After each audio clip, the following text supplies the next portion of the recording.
Well, that's what the person who took a position I don't believe would be. But again, if the end result, which God would know, if the end result is Pharaoh's going to harden his heart anyway, then God's not. I mean, you could say on a technicality, like, yeah, sue God for interfering, but it's not going to change the result. Like, if God always knew the end state was Pharaoh was going to harden his heart, then there's no interfering that's going to make a significant difference. Okay, but then God is acting irrationally, though, Matt. Would you agree God is acting irrationally? If your conclusion is that it's going to happen anyway, then God is acting irrationally. No. But Aaron, you wanted to speak? Yeah, so Rob, the thing that we were talking... Yeah.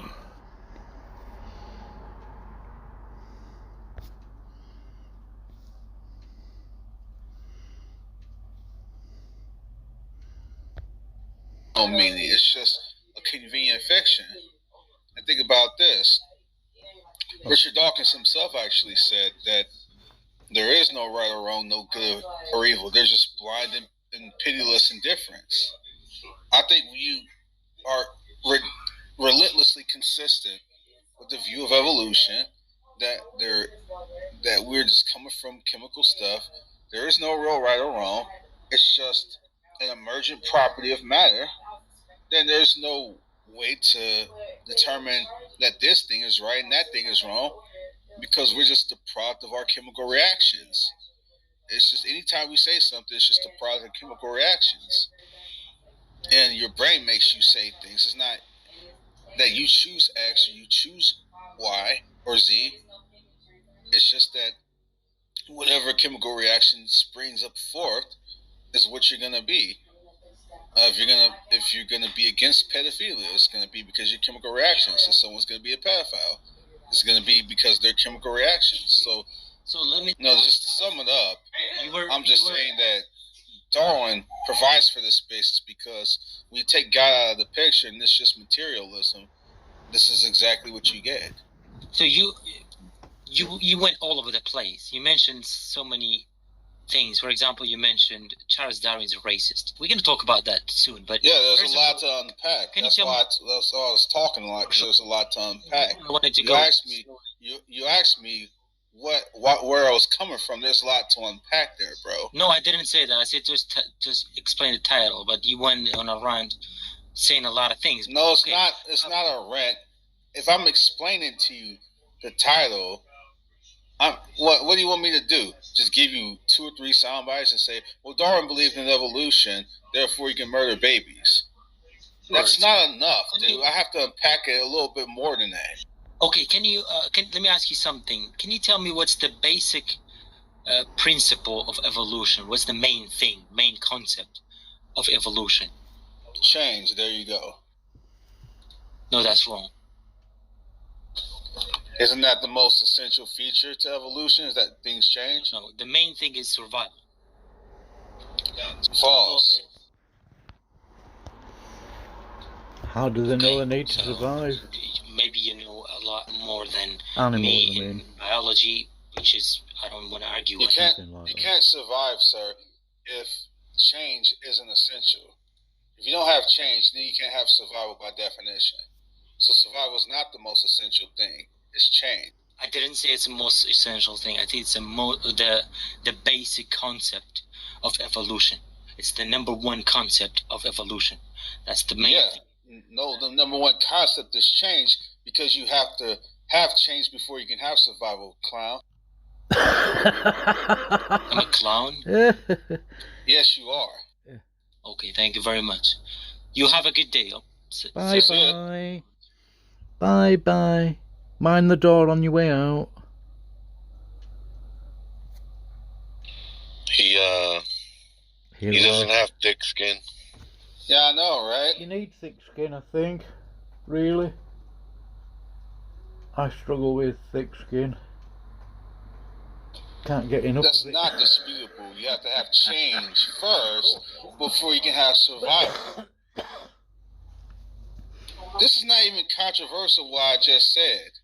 No, not really. I mean, You know what I hate about, like, the whole Darwinism, like, evolution, survivability thing, is that you have, like, deer, right? Deer that has lived for, like, thousands of years, literally thousands of years, and it's still, like, the same animal Why hasn't deer formed like thick I don't think spikes it around was ever its like possible for body so animals that it to doesn't get actually eaten by like survive literally every evolution. freaking predator in the world, How? right? Like if evolution is true, why don't like chimps grow legs like us and have like quad legs that'll make it like superior to even like humans and stuff? Like it's just so stupid.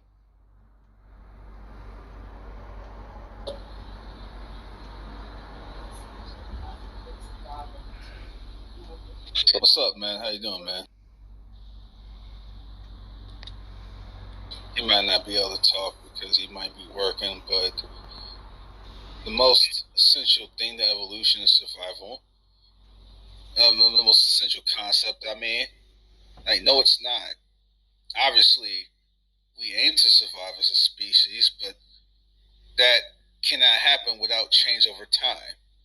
Evolution is just simply talking about change over time, things evolving. Okay? Now, you could talk about change in terms of the macro or the micro. We can talk about small changes, or we can talk about long changes over a longer period of time, in which they stipulate things about the diversity in the animal kingdom. They start talking about things like common ancestry. That there's been many small changes over time to lead to the bigger, more wide-scale changes over time. So it starts out essentially with change, and then due to change, we could talk about things like natural selection and the tendency to survive and stuff like that. But you can't have all that without change first. So the most essential or the most core concept is change, not survival.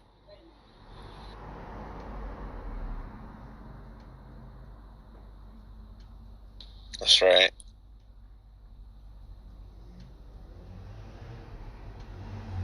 And because he's I don't know, because like you said, like he's extra sensitive. The fact that I called him a clown was enough for him to leave the room. Like, dude, like, are you that sensitive about being called that? I mean, it's not like I did it as an ad hominem. I just addressed this point, and then I called him a clown on the side. You must have called him a clown because you're just like sick of all these like morons and atheists that you kind of let yourself lose a little bit. Yeah, I get tired of people just coming up in here saying stupid stuff. Like, there's nothing to argue about. There's nothing controversial about what I was saying at all. Change over time is the impetus or the essential foundation for survival. There's no survivability without change at all. This is why there's a huge debate on this topic, because there are those who don't believe in evolution in terms of common ancestry anyway, but they'll accept that change happens on at least a micro scale. It's called microevolution. Or adaptation, maybe? So you cannot get any rational creationist to deny that evolution happens. It's just, what type of evolution are you talking about? The micro scale or the macro scale? No one on its most basic fundamental level denies that change occurs. We got to talk about the context of what that change means. Evolution is referring to change over time. Nothing more, nothing less.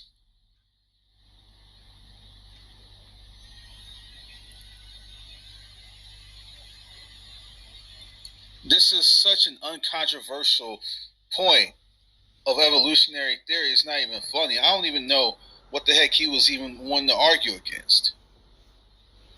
Obviously, that's going to be the foundations for things like survival. There's no question about that, but it doesn't make survival in and of itself the most essential or core concept of evolution.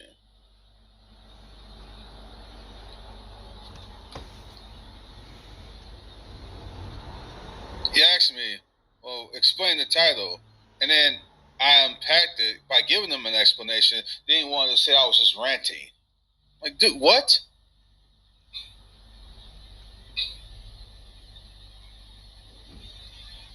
That's another reason why I call him a clown, because you want me to explain the title and give context to what I'm saying. Oh, you're just all over the place.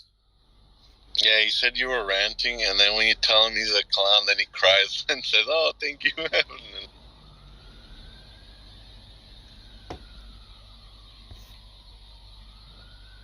It's just ridiculous, man. These people, I tell you, man, these people never cease to amaze me with their absurdity.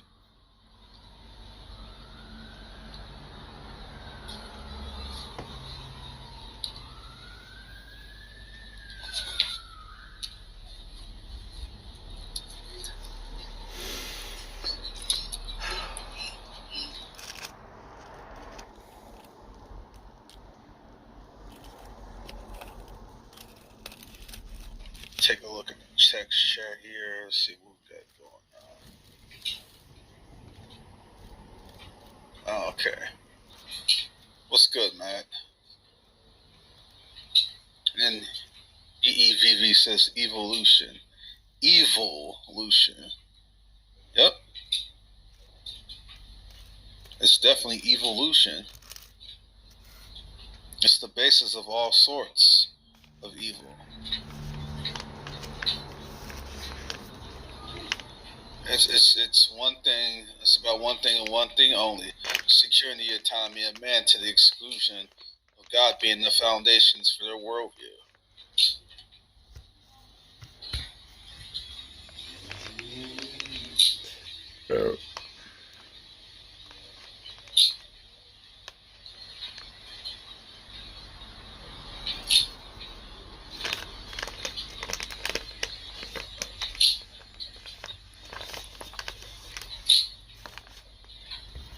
Darth's idea was a great one because it didn't take long for someone to come up in here and ask about the title. So I think the experiment so far is off to a nice success.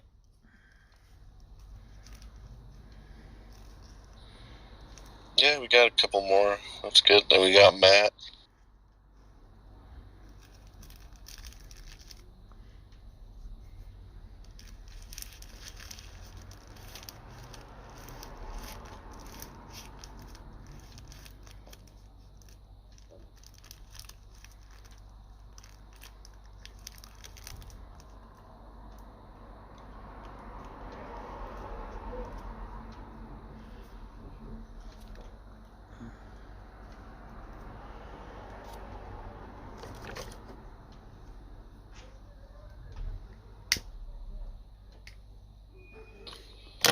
Well, I wonder if I can summarize what I was saying a bit more, make it a bit more succinct, so they won't say the same crap.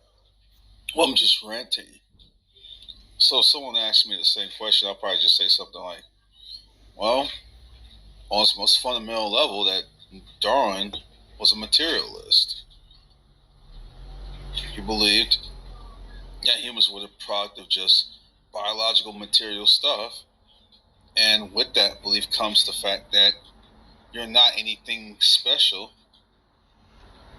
And if you don't believe you're not anything special, then you dictate your own world. You dictate how you want to live life.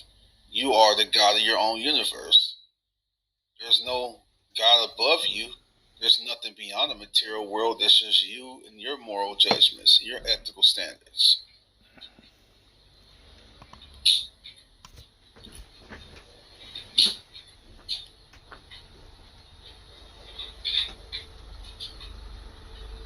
This is like Matt Yester says in this room all the time. How does one chemical state usurp another chemical state? It doesn't. It's just each chemical state is its own independent chemical state and has no more or less authority than any other chemical state. And to try to put authoritative elements on any particular chemical state is putting an abstraction into the material context. You're going beyond the material to talk about the material. So you're not even staying consistent with the the materialist frame of reference at all.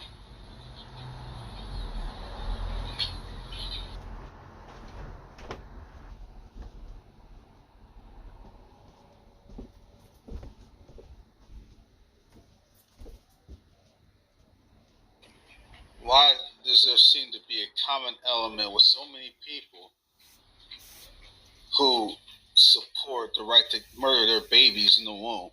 Why do so many of them happen to be atheists? Why do so many of them happen to be proponents of evolution? I don't want to do a correlation causation fallacy or anything like that, but there's a consistent correlation there, and that's not an accident. And then, like, I was in the other room, and most of the people there, they were saying, they were justifying killing a child with, oh, well, it's not sentient, it doesn't have agency. That's like the common, run-of-the-mill argument. And I'm like, wow, because it's not sentient, you have the right to kill a child. Wow. They're not even saying why that even matters. Let's just grant them that. There's no sentence, therefore what? Why does that even matter? Exactly. It's still a human. It's still gonna be a baby, then an adult, a teenager, whatever.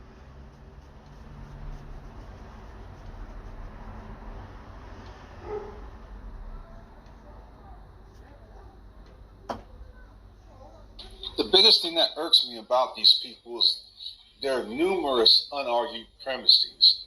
Like when they do crap like sentience, or has to have a heartbeat, or has to be born. They're just literally unargued premises. And then I just ask them, says what? Says who? Fact. Why do you stipulate this criterion rather than any other criterion? And how would it be any less arbitrary? Or, yeah, how would it be any less arbitrary if you just went with a different criterion? It wouldn't be. It'll be just as arbitrary. What it comes down to is they use these criteria because it's their personal feelings. It's not because it's actually logical or rational. There's no logical reason to choose like a heartbeat or 3 months or 6 months over any other criterion. There's no logical reason for that at all. Any criterion they give is simply feelings based, not logic or rational based at all.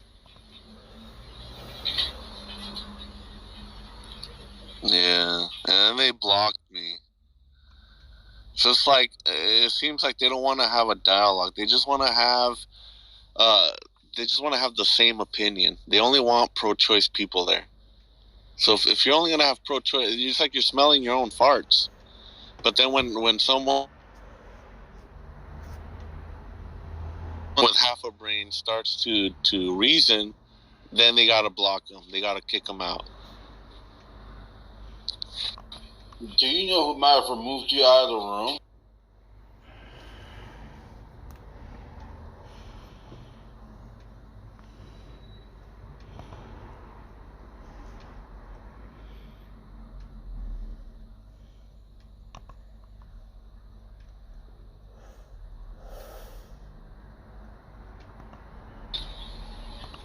I'd be interested to know who might have removed him out of the room.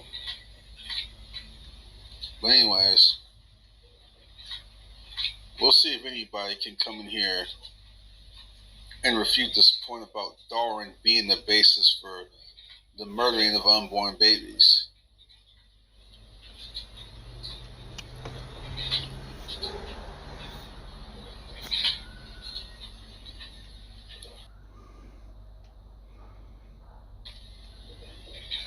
And then they just play some magic. They say, well, murder is a legal term. No, it's not just a legal term. You can look up in just about any dictionary, and it will include it as a legal use, but it'll also say something like to kill inhumanely.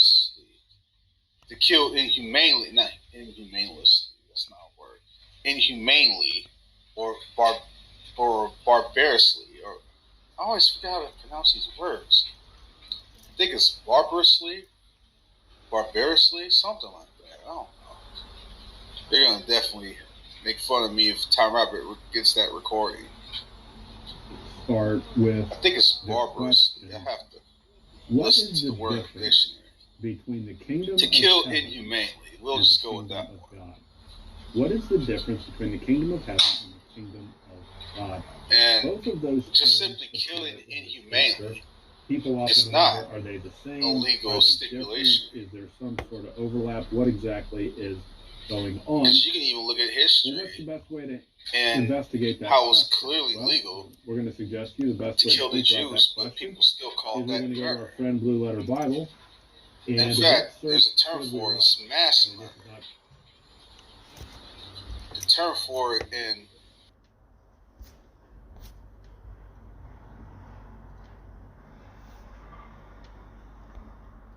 Under categories which, the Bible has addressed. So, for example, if the Bible says you can't, commit an unjustified killing, right? And I've given good reason to think that there is no morally relevant.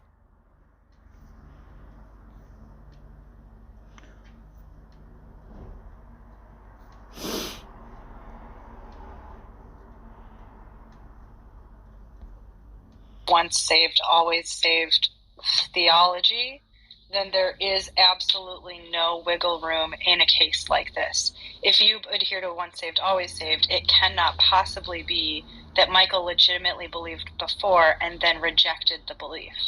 So the trouble is not necessarily that all Christians would agree on this. It's that Begg has that doctrine as the underlying assumption in his argument, and he would have to do a lot of shifting around to allow for Michael to have been both a Christian before and an atheist now. Gotcha. One more thing. Is Christianity completely hinging on the fact that Jesus allegedly rose from the dead? Yes. Yeah. Cool. 100. Oh, why did I block And you? so it's not like someone's opinion.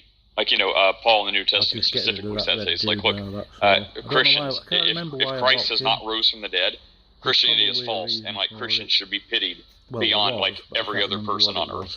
So because I'm we're blocking believing him. in something that's utter rubbish. So yes, if there was a way to falsify Christianity, it would be disproving the resurrection somehow. It totally hinges on that. Krista, you were next in line. Anything to say? I was just going to tell Steph and, anybody. I was thinking about making a club called Putting the Christ Back in Christianity. What do you think about that, Nate? That's good. Oh, by the way, yeah, we were going in order, but I made Steph and Aaron mods, so I completely, skipped over them. I know they've been talking, but to actually address them, Steph, welcome. The room was dying without you for the last couple days. Hope all's been well. Without me? Without you. This room, much like Christianity to Christians and the resurrection, this room hinges on your presence or absence. I love that about you. That's funny. When I'm alone in here, maybe it's the combo. It's the combo. But welcome back, everybody. No, I had meetings all day back to back yesterday, and I just couldn't even. I didn't have brain space for anybody else, so I was off for the day. Sorry. Nate, I want to add Aaron to that, too. Aaron, Steph, and you. Yeah, that's what I mean. There's a combo, thank you. Or like the other mods. Like when Todd is here, we get a different crowd when Todd is here. Like I noticed that some other people come in but then if Todd's not here, then those same people won't come in. So you get a different flavor each. And Aaron, we're also happy you're here, but you've been here more than Steph, I think, so. Yeah. But yes, welcome Aaron as is well. being mod now. Nate, I've no lost offense. my crowd. Speak Oh, for no, yourself. I'm not. I'm not. Fight to the death to get it back. Gonna make him massive. Oh no, I Being saw mod Erin for from the statement. room. What was it, the day before yesterday? And she was juggling like 16 heresies at one time by herself. With the only I was impressed, and I was in the audience and I couldn't come up, and I just was like, wow. And then she finally was like, "That's it, I'm done," and closed the room. Yeah, my brain would, because the one day I modded for like 10 hours and I got a migraine, and then I had to take 2 really strong headache medications in order to fall asleep. And I was like, people have no idea how stressful it is to juggle all these different background beliefs, and it'd still be biblical. You did awesome. Yeah. It was Oh, like I know. they were It just was hard to throwing mod darts. yesterday. Yeah, you were like Neo from the Matrix. You're like dodging bullets in slow motion, and you're like trying to. It was really impressive, actually. Heresy Juggler was your Van's name in high school, Darren. That's funny. Hey, on a Oh serious my goodness. if there is still a second, I do have. Is there people below? There's people below me. I did have one thing that I've been thinking about that I did want to bring up to y'all, and it was brought about by Steph actually complimenting Aaron, if I can. It's about patience. Go ahead. Yeah. Okay, so that I mean, it's not like a new thing. That has been like obviously a struggle for me personally all the time, and like and how I mean I can go verse for verse in my head of what I've known to be true. Love is patient, love is kind, or one that I've recently been praying on, which is in Proverbs about.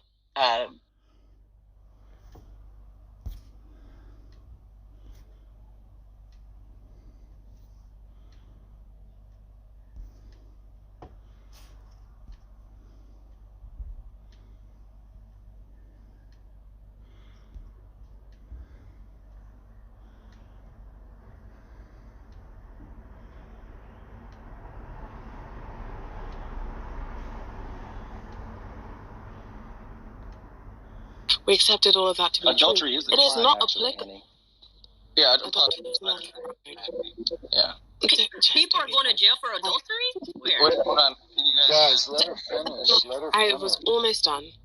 All I'm saying is, even by the Bible's own measure, the Bible is not a rule book for non-Christians. So there is no reason why, even if the Bible were explicit about abortion, Christians should put their faith front and center, or the Bible front and center, in making it a rule for everybody in the world. Because that's not the way that Christianity functions. That's not the way that the mechanism of evangelism in the Bible works. That's not the way that, that's not what the way the Bible was intended. That's what I find really weird. Isn't We're it comparing horrible? ourselves to early modern Europe, where the church controlled most of the states in Europe, right? But that's not the world we live in. We don't What a live in lot of religious laws are states. We don't based live on in in religious Europe. countries. I don't understand why it's the case that we feel the need to impose our religious will on other people. And I'm speaking as a Christian.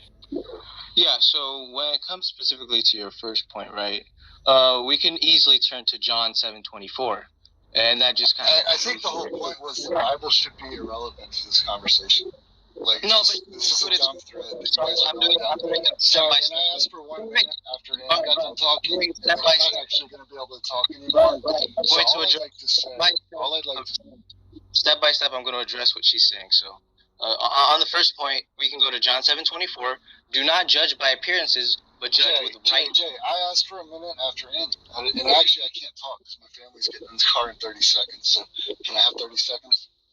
Okay. All right. So, the Bible should be totally irrelevant. I think this judginess and judging is a really interesting thread. I hope you guys keep pulling on, because only God can judge, and for those of us who don't believe in man-made God, The we have laws to in live in America that. are I think supposedly abortion based is a traumatic experience at some level, and probably a deep level. I don't know. That Supposed anyone to who be gets an anyway. abortion is going to deal with their own conscience, and I hope that they have compassion with themselves. The last thing I want to say is this is a question for the entire room.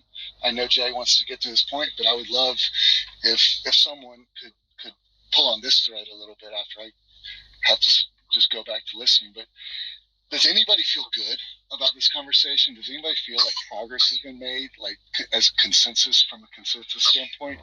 Or I guess that's the question. I'd love to hear if anybody actually feels good A baby about Well, this I conversation. don't know why you even asked. I mean, It's feelings just got like one of to those it. things where people are like, why are we even talking about this? This is pointless. No, I think consensus should be the point. I think we should be trying to find understanding and consensus.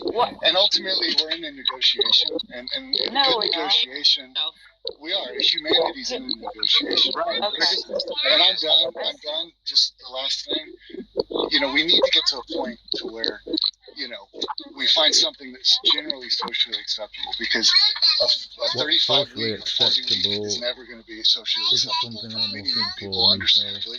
And then, early, is never going to be acceptable to the pro-choice. So I'd like us to find some consensus. I'd like us to avoid judging and definitely any religious talk out of it. It's just ridiculous.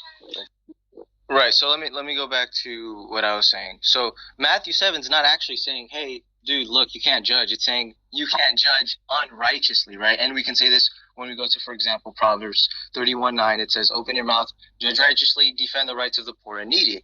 1 Corinthians 2:15. The spiritual person judges all things, but himself to be judged by knowing. It's talk about condemnation there.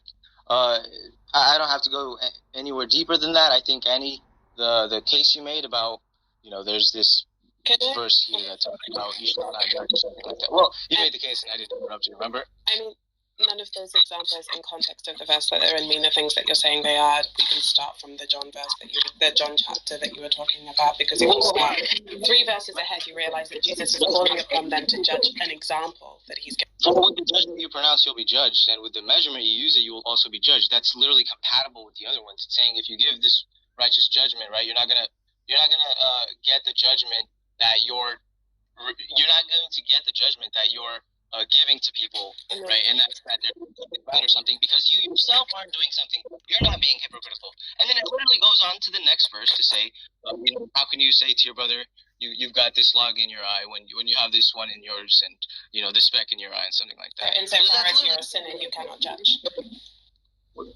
That's literally confirming what I'm saying. Okay, and we've established that you are not pure of sin, so... Well, what does that have to do with it?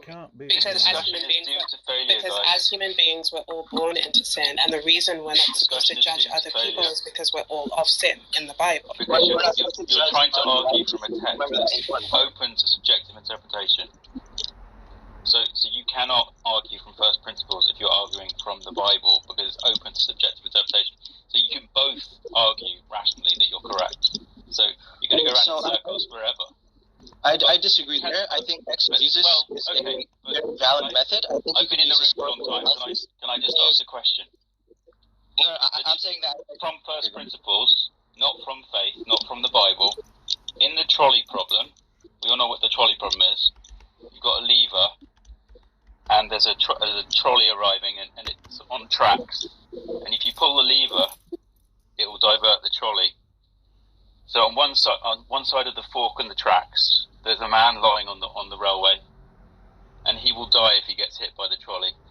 On the other side of the fork in the tracks, there's 10 people, and they will die if they get hit by the trolley. You've got the lever. You can decide which fork in the tracks the trolley goes down. Okay, so you're obviously going to pull the lever to make sure that the trolley hits the one person and not the 10. Whoa, that's not obvious at all. Okay. A lot of people would answer the other way. Don't assume everyone would answer. I won't say obvious then. Let me finish. So you're going to pull the lever, okay? Regardless of how you pull the lever, has a moral wrong occurred after you've pulled the lever? It's a very simple question. I don't think it's a long answer. So has Some a people moral would say wrong yes. occurred after you've pulled the lever? And I ask the mods. Well, I mean, some people would say pulling the lever is a moral wrong, yes. So a moral wrong on the has meta always ethics. occurred, regardless of which way you pull the lever. No, they wouldn't say that, because they would say the moral wrong is the thing you do, right? And so you are not responsible. It's not me, for... it's a man pulling the lever. So when I said you, I meant a person, a human agent, right? Yeah. I don't know why. I'd love to know the relevance. No. Yeah, hold on. The moral wrong hasn't occurred. Hold on. I don't know the relevance of this, right? But there are plenty of people who will argue the trolley problem and say that it is a moral wrong to take action yourself, a human, to kill people, regardless of the circumstances, right? And now, please explain the relevance to abortion. Well, the relevance is, I'm trying to understand from a philosophical point of view whether a wrong can occur if the actual overall dies, if you don't, even more philosophical situation is the lesser of two evils, and therefore the morally right thing to do. So that's your literally. Still don't understand the relevance. No, I don't understand why this refers to abortion. It's called the trolley problem for a reason. It's not called the trolley treaty. Who's on the tracks in this analogy? What's the relevance? Because the reason it applies to abortion is that on the one hand, you have the opportunity of terminating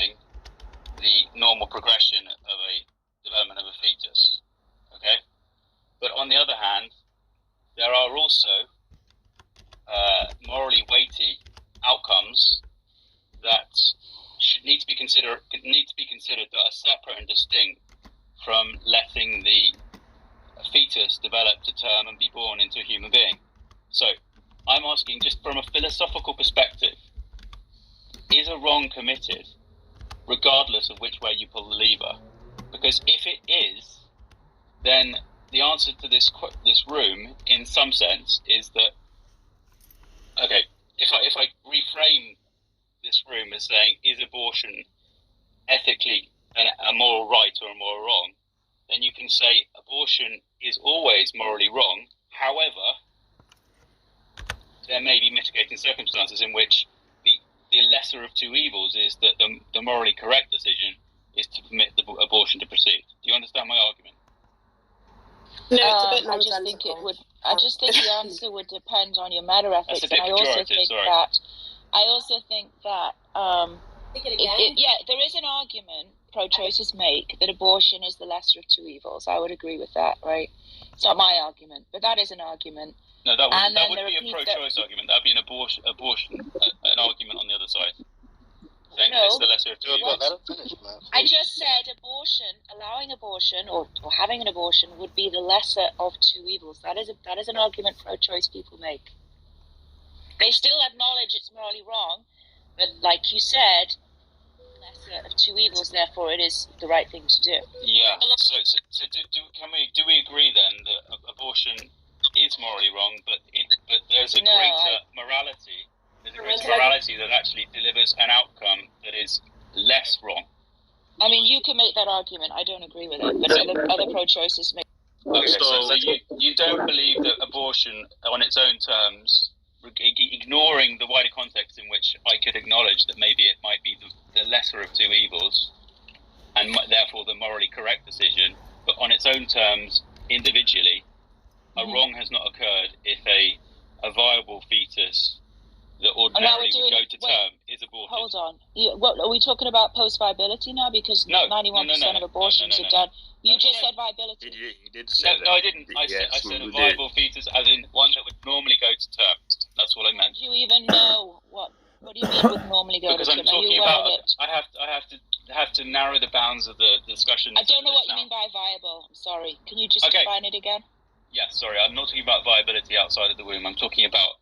I misspoke. I'm talking about an ordinarily healthy situation, not one that we're not talking about all of the edge cases. I'm talking about Right. I see. So you just meant a healthy pregnancy, healthy pregnancy. Fine. Yeah. No, I don't think it's morally wrong.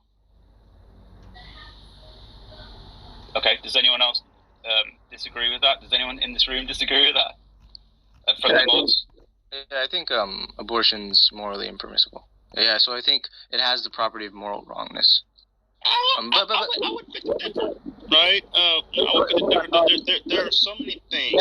You kind of like move because I thought you were going to say something like, something small and then like move on. But then we got into a whole other thing. I did want to quickly address that you can't have biblical principles that do entail that certain actions, even though there might not be like by name in the Bible. That would be an entailment of the principle. So if you have the principle like don't kill innocent human beings, or don't unjustifiably kill innocent human beings. If abortion does that, then yes, the Bible would condemn abortion in that case. And then the second thing I want to say is about the subjective interpretation thing. There's actually something called hermeneutics and exegesis, which is actually how to interpret scripture and whatnot. So you can look at the historical context, you can look at the verses before, after, you can look at the chapter as a whole, what it's referring to. You can look at the language that's used, right? So the literary context as well. You can look at all of these things. So I would disagree that it's like this mere subjective thing that, or this, it has to be.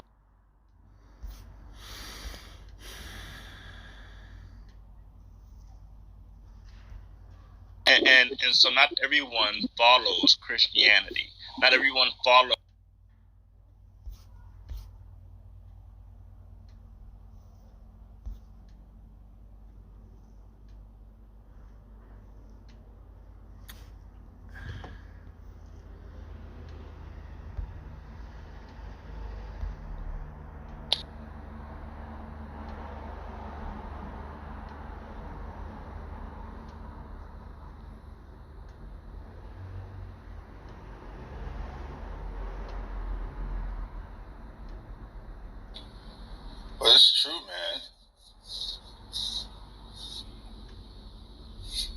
Charles Darwin was a materialist.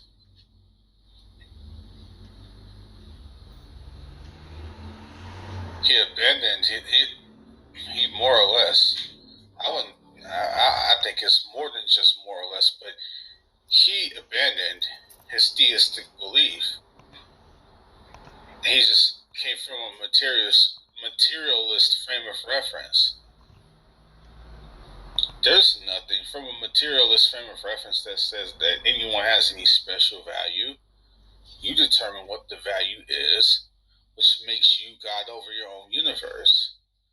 They may not call it being God, but functionally that's what it is. You can use the word God, you can use the word sovereign. It's functionally the same no matter how you want to slice it out. No matter how you want to frame it, it's still the same thing in essence. You want to decide how to live your life. You want to determine what's right, what's wrong. No one else. In Christianity, that's exactly what God does. Well, I won't say God determines it in the sense that God creates morals, because things simply are moral or aren't moral given the fact that they comport to his character. But God being the basis for morals, whatever emanates out of God's character would be the foundation for ethics. And they want to be the basis themselves for ethical imperatives and judgments.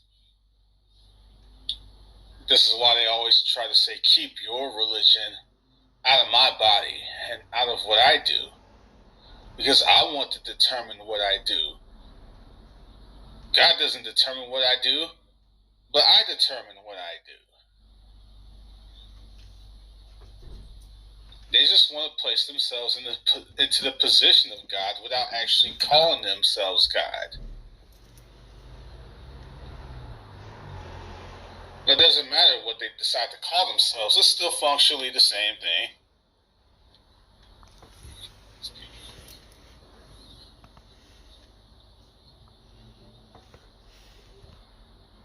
I mean, what does it really matter if you don't want to use the label God? You still think you could decide when and how you want to have abortions. Period.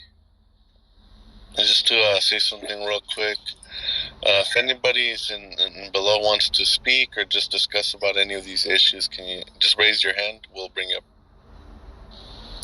Yeah, these people, they want to say live and let live and don't bother me with your biblical morality or whatever that might be, but then they want to posture and be outraged when certain atrocious things happen, like when a civilization or group of people around the world decides that they want to remove other groups of people, or they want to do these whatever it might be. They want to be outraged. Well, wait a minute, what about live and let live? That's what they're doing. If this culture wants to live and let live, and they want to enslave people or persecute people or whatever it might be, which is it? It's so inconsistent. Mm-hmm. They want their morality according to their own personal view. And how does that not derive from a naturalist framework or a materialist framework? How do you separate the two? You can't. Yeah, I was arguing with this guy. He was so funny, and I cornered him. He said that he had, some objective standard of morality without God. I said, well, where does that exist? And he tried to say that it existed in nature. I said, well, where's that? Is that in a peanut shell? Like, where did you find that? Yeah, a fortune cookie or yeah, a walnut? If a flower germinates, is giving you ethical imperatives? What? Yeah, so is that when that tiger rips apart the baby deer, is that where you get it from? Or did you find it in a coconut that fell out of a tree? Like, what are you talking about? And he got so offended, he started cussing at me. Well, all those accusations against me, might be true. We'll just grant them all, but you still didn't answer my question. No. Either there is an objective moral standard and there are moral absolutes, or there's not. And if there's not, then then you have no right to imprison anyone for anything. That's right.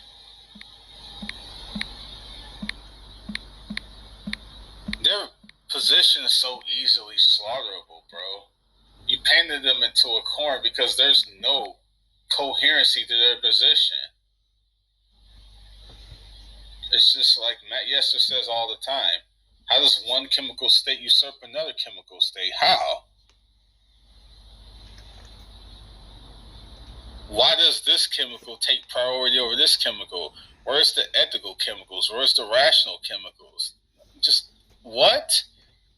All these abstract judgments and these ethical imperatives are coming from materialist, literally, basis. You start out with just stuff, chemical, biological evolution, and somehow you get an ethical imperative out of it. It's just beyond baffling how dumb that is. Right. If you have these, if the mental state is a product of the brain, which is governed by the laws of physics and chemistry, the laws of nature, then they can't even account for their rejection of God. No. Because where's the free will in that? Where can you even have your own thoughts in that if everything is just a product of chemistry, and chemistry is bound by the laws of chemistry? Then you can't control what you're thinking. So how do you even account for a moral declaration or that denial of God? When you say God doesn't exist, is that just a product of chemistry? Yeah, is there any truth value to that? Yeah, there couldn't be. So how could you even say someone like a pedophile is wrong? Right. You couldn't. And if they're to be consistent with their worldview, it's possible that pedophile mentality has a greater survival value. Maybe that makes us a superior organism. Maybe that's more consistent with Darwin. How are they to know? And if morality is a product of evolution, then that means it's still evolving. You've just destroyed again moral absolutes, because how do you know when you're at that apex of morality? It's just an evolutionary process, and the same with pedophilia. How do they even explain the pedophile? For all they know, pedophilia is the start to something that's actually good in the long run. Yeah. There's no way for them to say that it's not. It could be the next step of evolution. Could be. Who's to say, right? That's right. They wouldn't be able to adjudicate that because there's not enough time for them to determine that, and they're not going to be here long enough to see that play out. Because it takes a long time, right? That's what it is. It always takes a long time. And the maybe 60, 70 years or 80, or they're lucky to get to 100 years, the little bit of time they have on this earth is literally nothing compared to millions and billions of years. It's nothing in comparison to that. They're not going to be able to see things like potentially pedophilia play out to be something actually advantageous to society.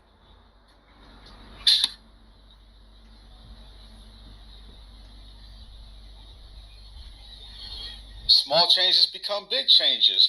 Maybe the fact that only a very small people justified is going to eventually evolve into a bigger amount of people. Maybe that's going to be the actual way we survive one of these days.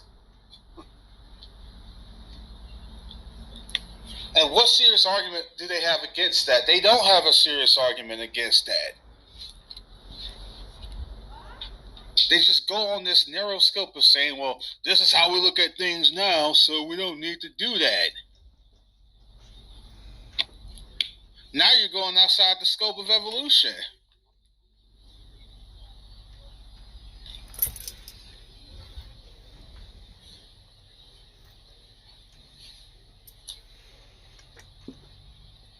There's no consistency in anything they say. All this crap is about one thing and one thing only. It's about getting away from God and about getting away from the fact that they're accountable. That's literally all it comes down to. They don't want to be held accountable for the fact that they want to murder children in the womb.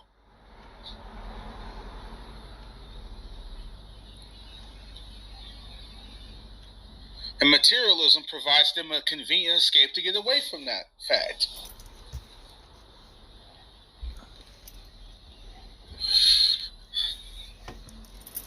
This is why we keep going back to the worldview issue. I was talking with Brother Ecclesiastes right here in this room yesterday, and he rightly noted that this is a worldview issue, and it is. It's a difference in the worldviews. The difference is that Christians like us will come out and say it. From the very starting block, we'll make that very clear as a worldview issue.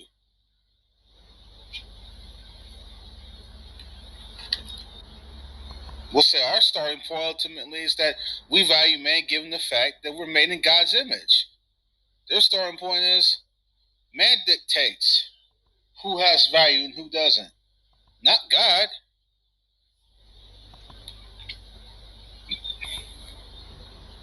Their starting point is fundamentally different. Therefore, how they see man is going to be fundamentally different. How they decide value, what should be protected, what shouldn't be protected, what can get protection, what can't get protection. It's going to all come down to what your worldview is.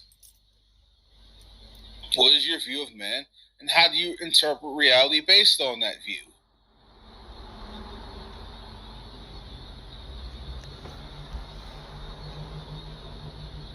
I mean, these people don't want to be honest and admit to this. All they want to do is argue these surface level lines of reasoning and think that's all that's required. We'll just take these so-called neutral facts and then just work from there. There are no neutral facts at all. There are no neutral judgments or imperatives. They're going to be either stated explicitly or implicitly. Just because you don't say it openly doesn't mean it's not being said within the confines of how you speak.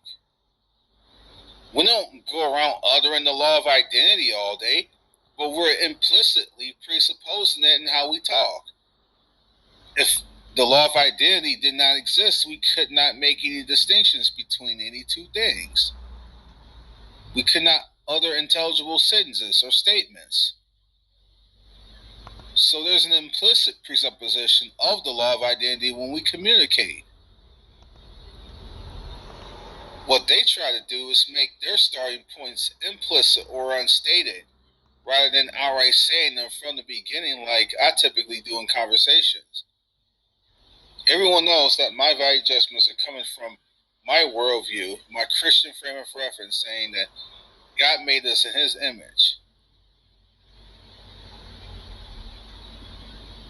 And without God's say-so, there is no justification to take life in the womb. Period.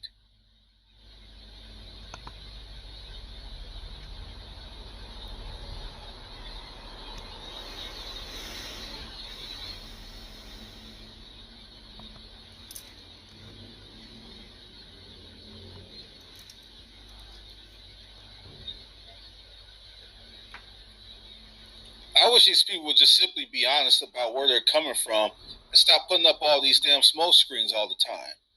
Why can't these people just come out and say, look, my position of abortion is because I'm an atheist? Be honest about it, man. My position of abortion is because I simply don't value babies. I don't give a crap about their lives. Just say it. Say what you mean and mean what you say. Why do you have to lie about it? Why do you have to put up one smoke screen after another? Why do you have to constantly red herring the issue to death with all these other side topics? Like whether pro-lifers are giving to adoption agencies or not, whether they're themselves adopting or not, whether children in other areas are being cared for, like in the foster system or not. Why do you have to constantly rabbit trail and misdirect and redirect the conversation elsewhere? And you can't simply say what's on your mind. You can't simply say where you're actually coming from. Stop lying about it. Be honest about it.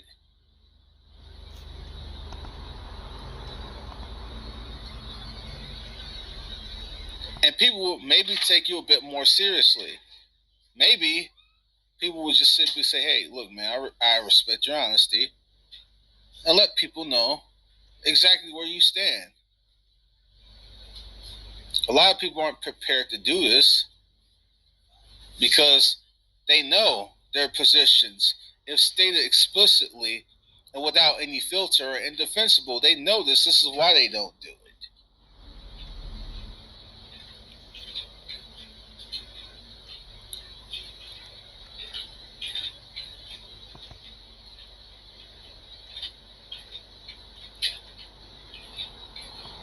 They don't want to be explicit about where they stand because they know they can't defend where they actually stand. If any thinking person, any normal thinking person wants to hear what they had to say, people would be appalled by what they're saying. If the average person heard them say, look, I want to kill babies simply because I want to have endless sex without the responsibility. If they actually admitted that, a number of people who would be horrified by such a statement would be immeasurable.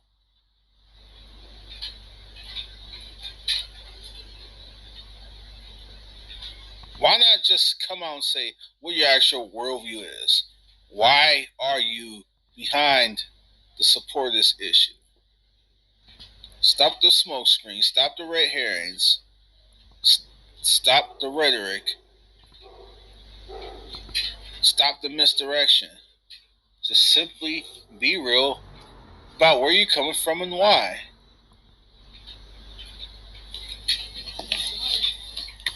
If you just want to be able to have endless sex without the consequences, then say so.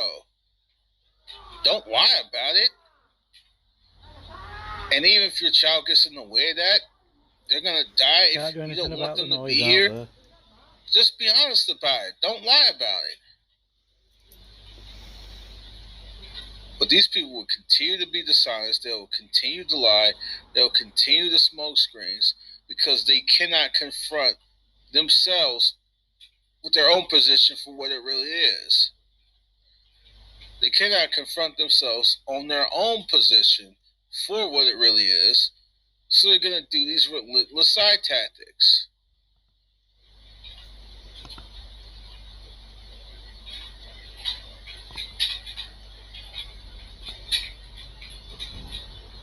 It just gets old dealing with these people, man. Be honest about your worldview, where you're coming from, and why you're saying it. It's easy for me to be honest about where I'm coming from because I'm not ashamed of what my starting point is. And I can defend my starting point.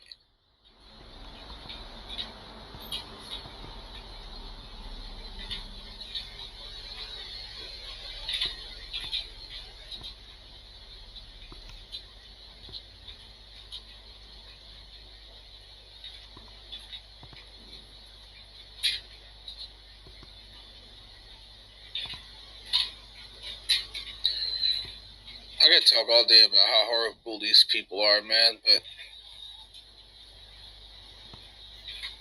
they won't care. They're not going to care. Why they don't care? Because their hearts are darkened, because they're wicked. These people are truly the epitome of evil.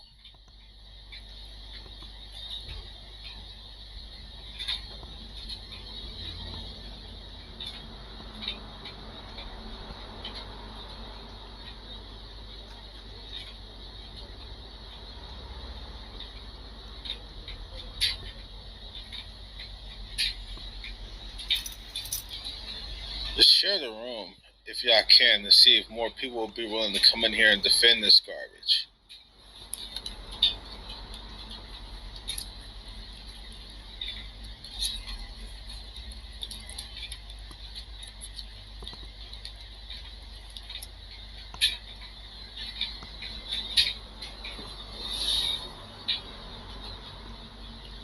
So the room is titled, Thank Charles Darwin for the Basis to Murder Unborn Babies. If you disagree, raise your hand and we'll bring you up.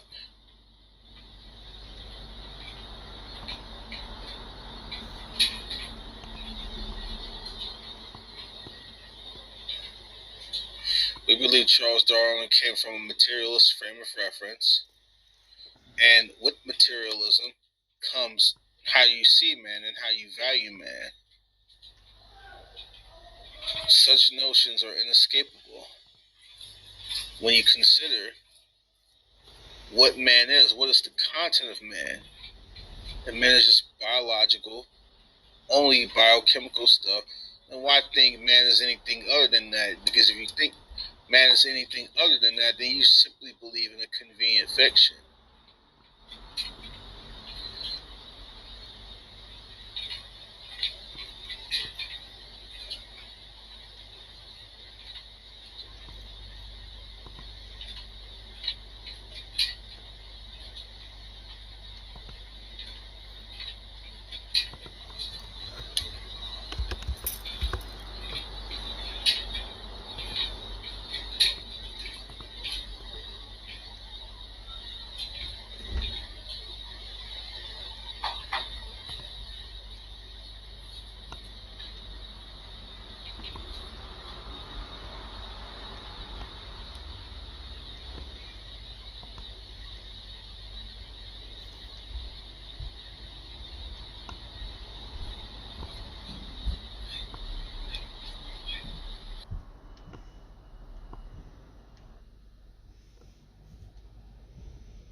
Yeah, we don't want an echo chamber up. The mother in that sense.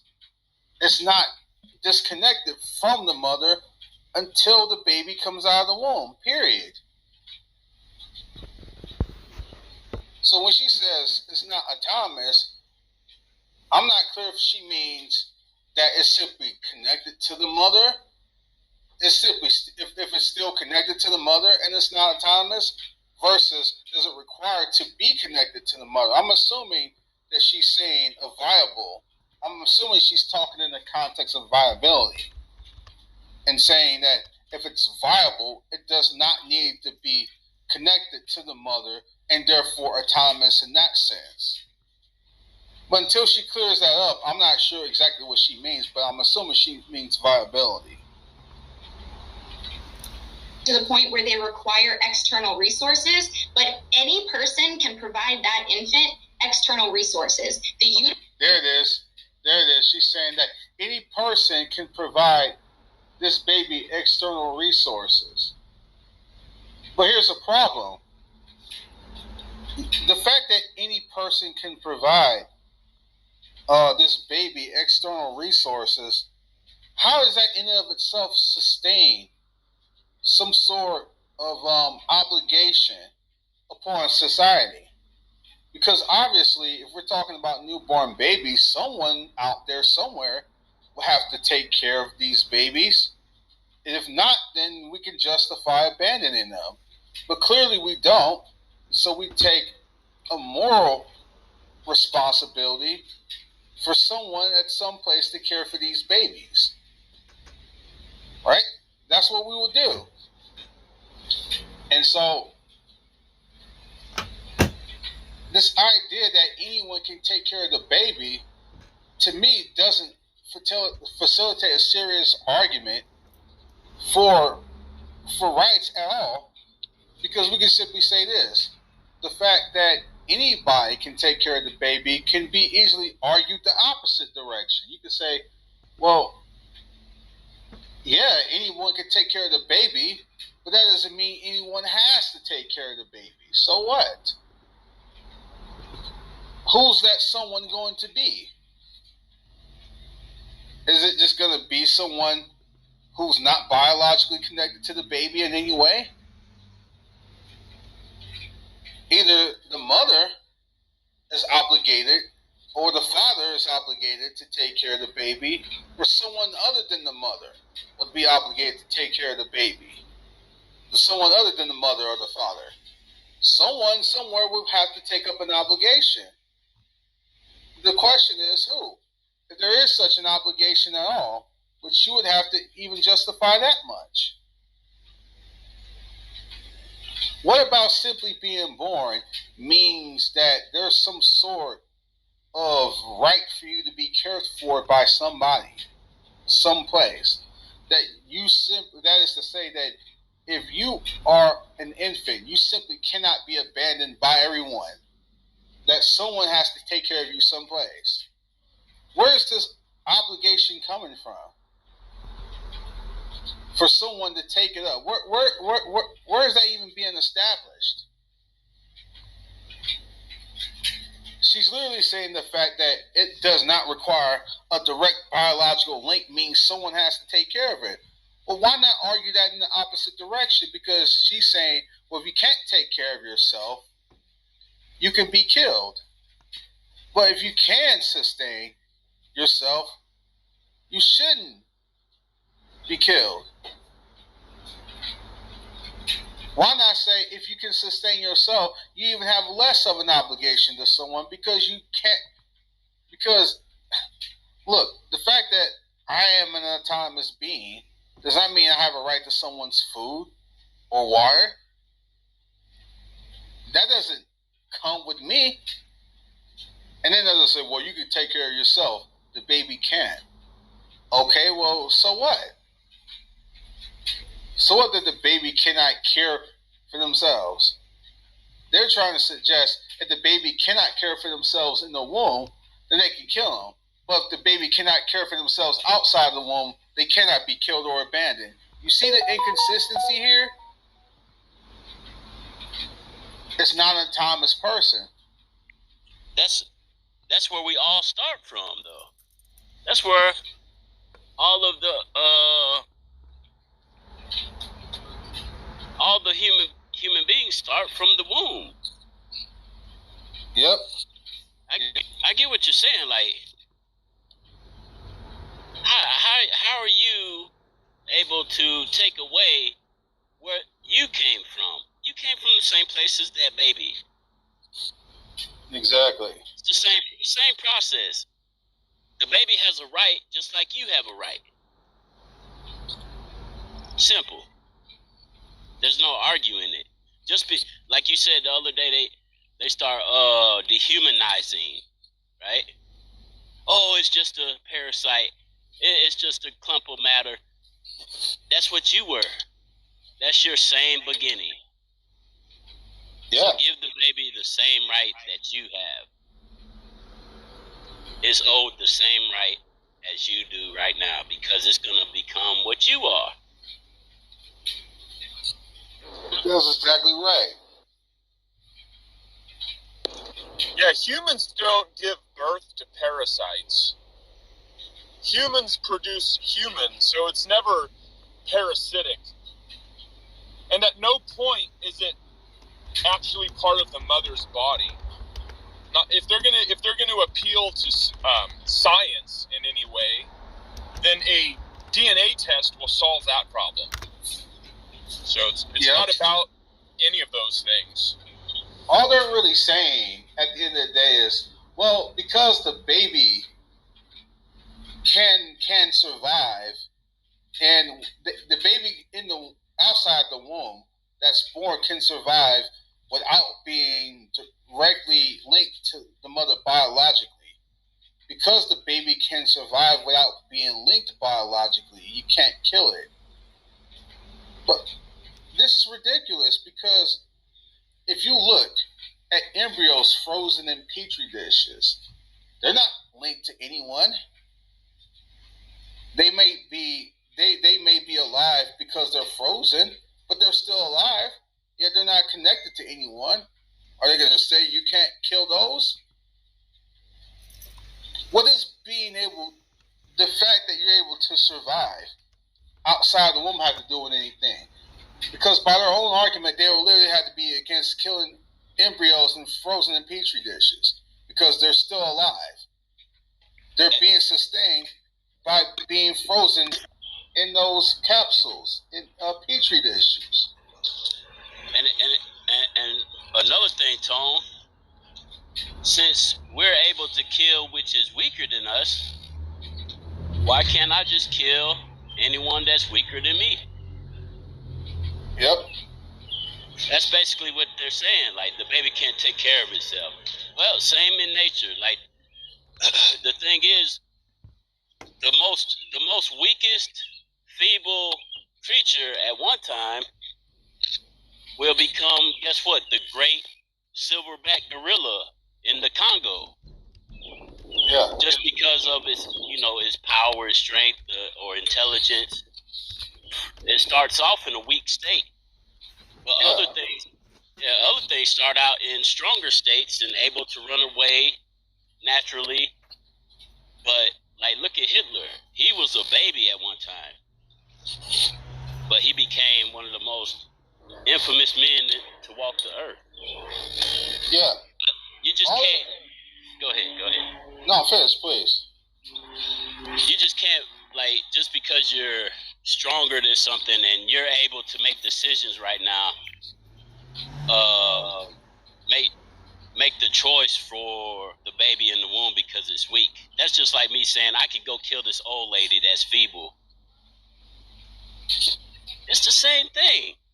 It is the same thing. All she's really saying is that the baby cannot survive this way while in the womb. Therefore, you can dispose of it and kill it. Well, guess what? There's many ways babies cannot survive outside the womb.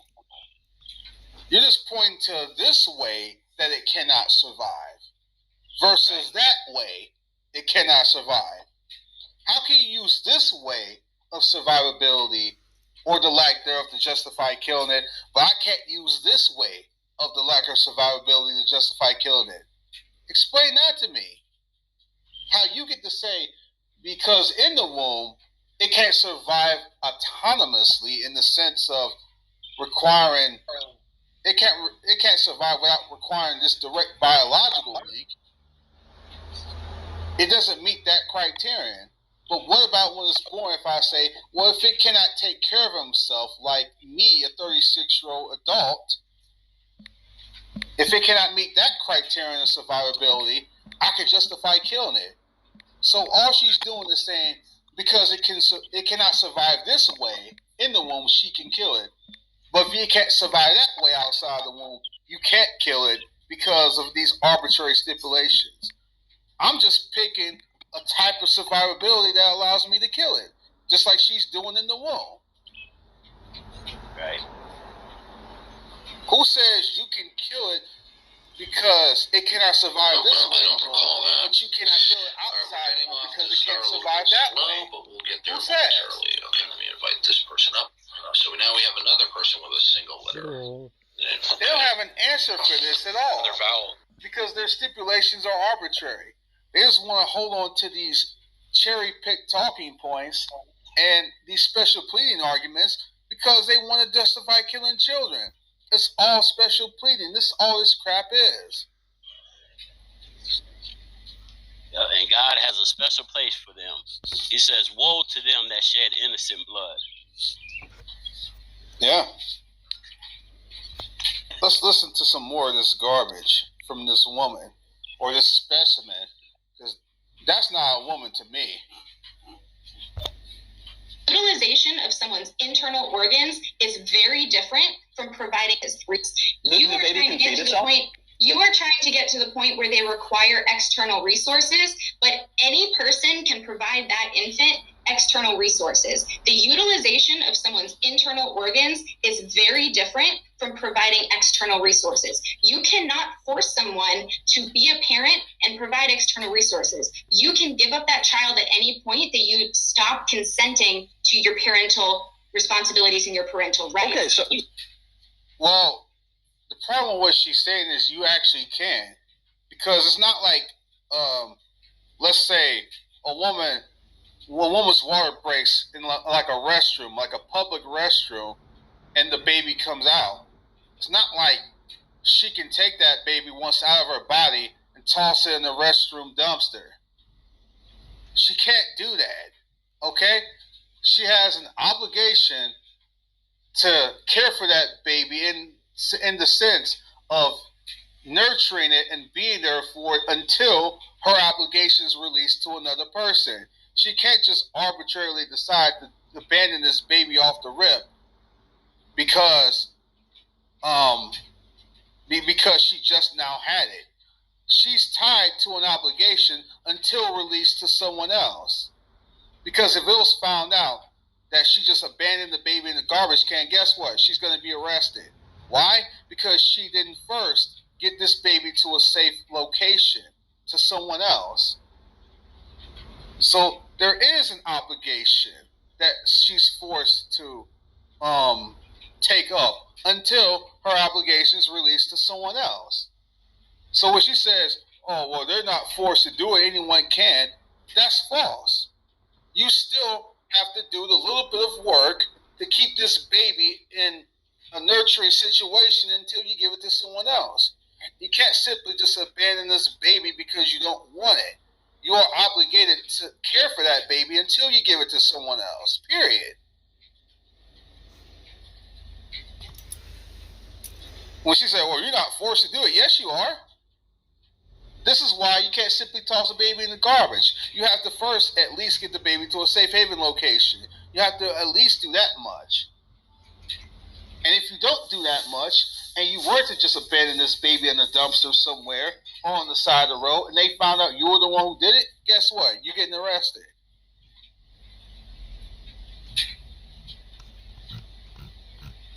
Because you didn't fulfill the minor obligation you had to do this before you walked away from the issue. If someone is adopting their baby to someone else, they cannot simply not feed their baby or take care of their baby before adopting it to someone else. They can't do that. So there is a forceful mechanism. When they say, oh, you're not forced to do it. Yes, you are. Until you give it to someone else, you are. So she's full of crap.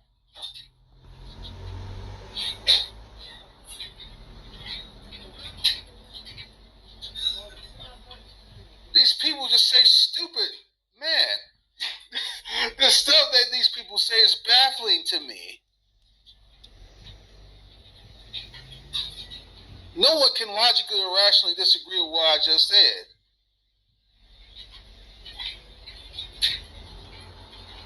They might say, well, that's a minimal obligation. It's still a damn obligation when you get finished. Even if that's not a long-term obligation, it's still nonetheless an obligation. You can't just put this baby to the side of the road. You can't just put this baby in a garbage can. You have to do the minimum to secure that baby's well-being and safety on your end until someone else can. That's the minimal obligation that you do have. The fact that you can just give the baby to someone else doesn't mean that you don't have an obligation to that baby until you give it to someone else. That's until you do, not before you do. It's that simple. She's ignoring that part. That's until you give the baby to someone else. You have an obligation.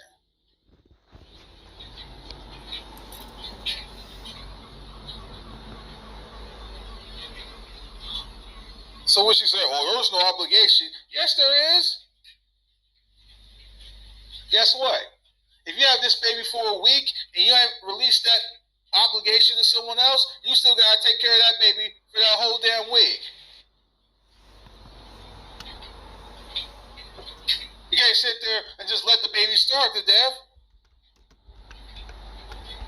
Oh, you haven't released the obligation to someone else. You can just let the baby starve to death for a week? Really? How stupid is this woman?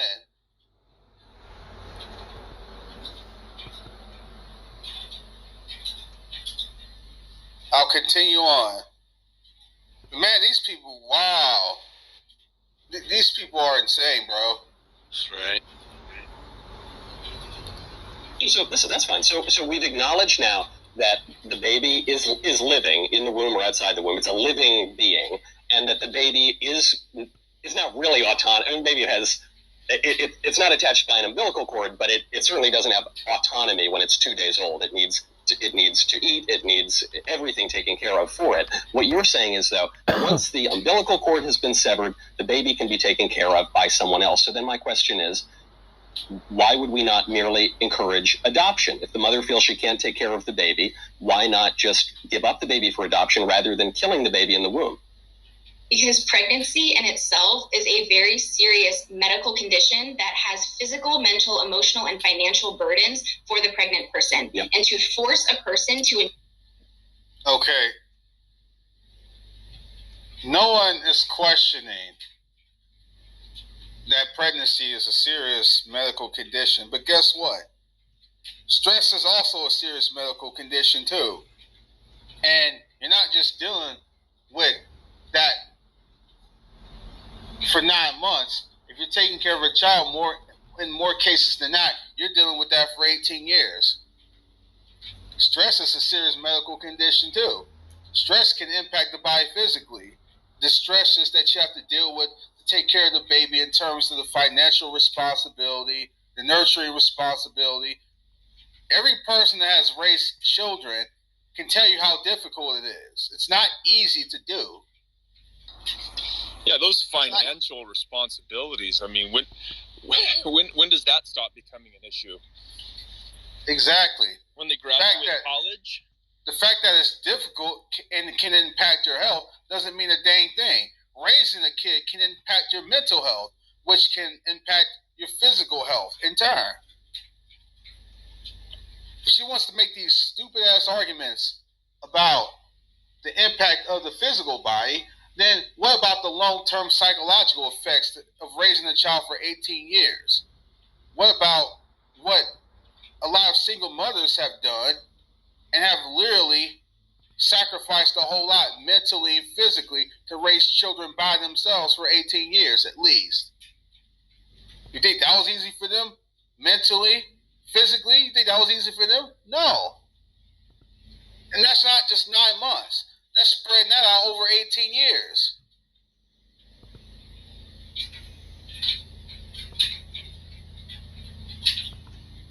The vast majority of women can be brought through pregnancy safely.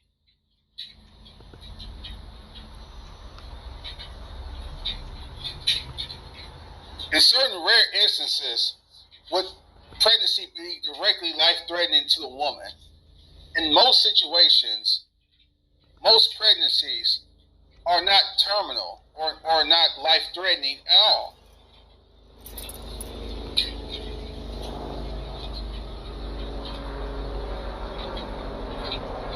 Let's see the chat. What the hell are you talking about, Booney? Constipation.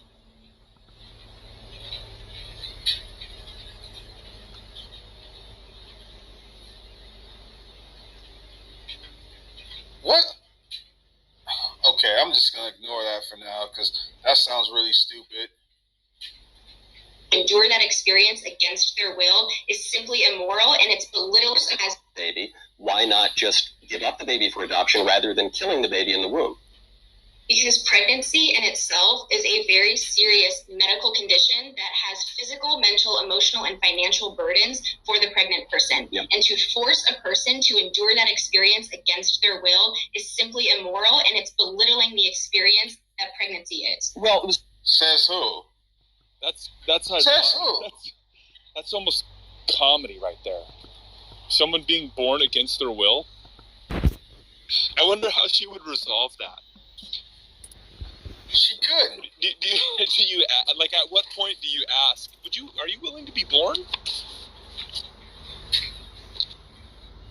But she'll be like, well, your will doesn't matter until you're born because your mother chose you, and then once you were born, then your will mattered. Like, what? No, it's not like your will entirely matters because I don't choose whether I get adoptive parents or not. There's a lot of things that don't matter when I'm an infant. This woman is just, again, this specimen. I don't know why I keep calling her a woman because she doesn't talk like a lady. She doesn't talk like a woman in my view. She talks like a creature. She talks like a specimen. So when you say against their will, what you're referring to cases of rape, basically, right? No, Because when you engage in sex, you are engaging in an act of the will, the consequence of which is, historically speaking, always pregnancy. Correct, but when you consent to sex, you're not consenting to pregnancy. You are consenting to the possibility of pregnancy. But this dumb talking point, really? This is a medical student we're talking about. A student with significant education saying this dumb crap that we hear 14-year-olds say.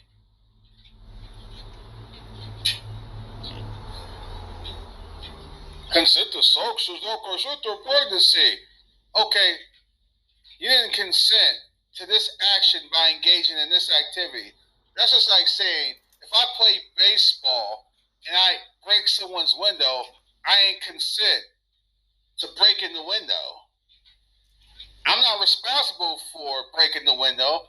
Consent to playing baseball is not consent to taking responsibility for breaking someone's window with the baseball. You see how stupid this is? No one say, hey, you're not responsible for that window because you consented to playing baseball. You could have had the consent of the people who take care of the park and who's the authorities of the park. You could have had consent to play baseball on that park, but guess what? If you hit someone's window with the baseball, you're responsible.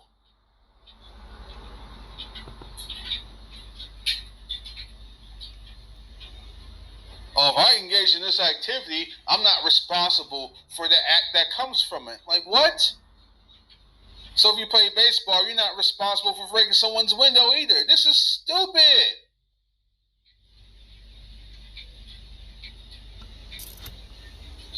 What is wrong with these people, man? For crying out loud. you can think of it like this.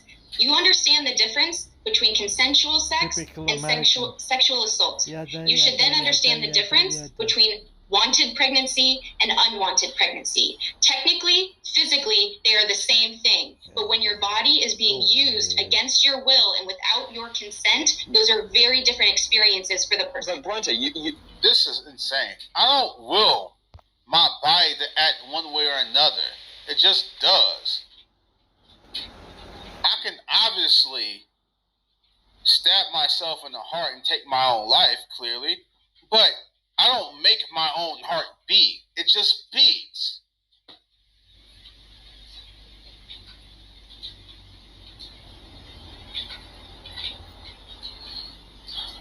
I don't make my blood vessels move or my blood cells move. They just move.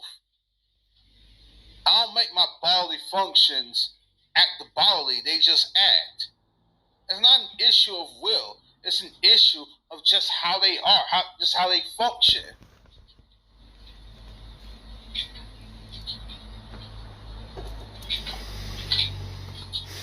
If I feel pain from hitting my knee on something, if I hit my knee on like a metal door and I feel the shock and pain from it, I don't will myself to feel the pain.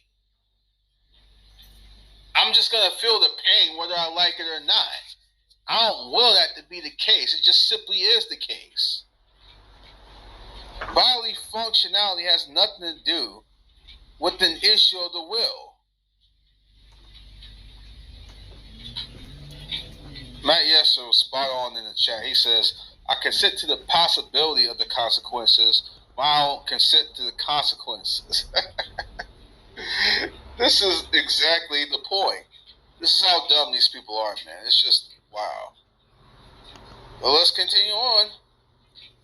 You've just acknowledged that when you consent to sex, you are consenting to the possibility of pregnancy. So there you have it. There you are. You have consented to that. Now, you might not want to become pregnant. You might want to use all sorts of contraceptives and things like that. But surely I mean, you've just said it yourself. You are consenting to that possibility. And so now you're telling me that if one wants to then withdraw one's consent because one doesn't want to be uncomfortable for some matter of months, you're saying that the better alternative is to just kill the baby whom you have acknowledged is alive?